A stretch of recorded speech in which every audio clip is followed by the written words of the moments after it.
सोबत असेल जाणीव। रोखोक बातम्यांसाठी पाहत राहा जाणीव मराठी। होऊ द्या जाणीव। लाईक करा, शेअर करा आणि सबस्क्राईब करा आपल्या हक्काचे चॅनल जाणीव मराठी।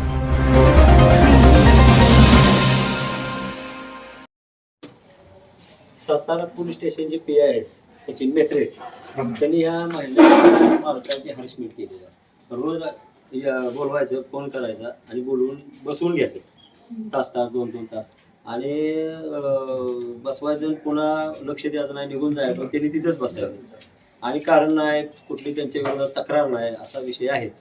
तर त्या मेत्रेचे विरोधात आता आमचं आंदोलन चालू आहे। ही दुसरी घटना आहे, अनेक घटना आहेत त्याच्या। तर काय झालंय की कशा संदर्भात ती बोलवून घेतात, काही कुठलं कारण सांगितलं नाही। त्यांची मिस्टर आता ऍडमिट आहे आणि आपण पायात रोड आहे, ऍडमिट आहेत ना आता आर्मीमध्ये त्यांना सकाळ संध्याकाळ बोलवतात बसून काहीच नाही सांगायला पाहिजे।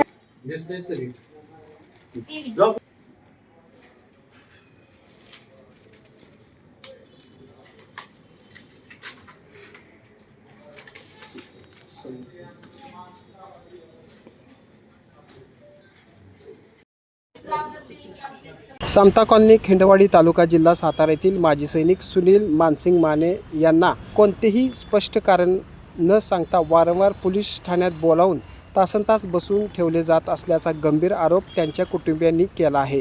या प्रकरणी संबंधित पोलीस अधिकाऱ्यांची चौकशी करून योग्य ती कारवाई करावी अशी मागणी जिल्हाधिकाऱ्यांना दिलेल्या निवेदनातून करण्यात आली आहे। निवेदनानुसार सुनील माने हे भारतीय सैन्यातून निवृत्त झाले असून खिंडवाडी येथे आर्मी अकॅडमी चालवत आहे। मात्र पोलीस वारंवार त्यांना पोलीस ठाण्यात बोलावून घेतात, परंतु नेमक्या कोणत्या कारणासाठी बोलून आहेत याची माहिती देत नसल्याचा आरोप त्यांच्या कुटुंबियांनी केला आहे। या प्रकरणामुळे माने यांना मानसिक त्रास सहन करावा लागत असून त्यांच्यावर सध्या सातारा येथील एका खाजगी रुग्णालयात उपचार सुरू आहेत।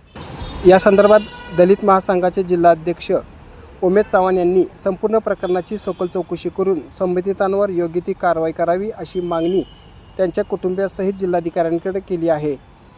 त्यांना वैयक्तिक कारण काही नसताना सुद्धा पोलीस स्टेशनला सारखं वारंवार बोलवत आहेत, विनाकारण काही सुद्धा सांगत नाहीत। नुसतं या बसान जावा, काय कारण ते तुम्ही सांगा, कोणाच्या सांगण्यावरून तुम्ही करताय ते तरी सांगा, बस एवढंच माझं म्हणणं आहे की आम्हाला परत काही त्रास देऊ नका। त्यांच्यामुळे त्यांना आता ऍडमिट करायला लागले, त्यांना डिप्रेशन मध्ये जावं लागले। त्याच्यामुळे काय करायचं, मी माझी एक पोरगा सुद्धा आर्मीत आहे, एक पोरगा लहान आहे, मी कोणाकडे बघणार। बस माझी एवढीच विनंती आहे की आम्हाला त्रास देऊ नका। शुगर वाढली, बीपी पण वाढलाय, छातीत त्याच्यामुळे दुखायला लागले, अटॅकही पण येऊ शकतो म्हणले। मग काय करायचं आम्ही, आम्हीच कोण आहे तेव्हा, नवराच इथं, एक मुलगा तिकडं, मी काय करणार।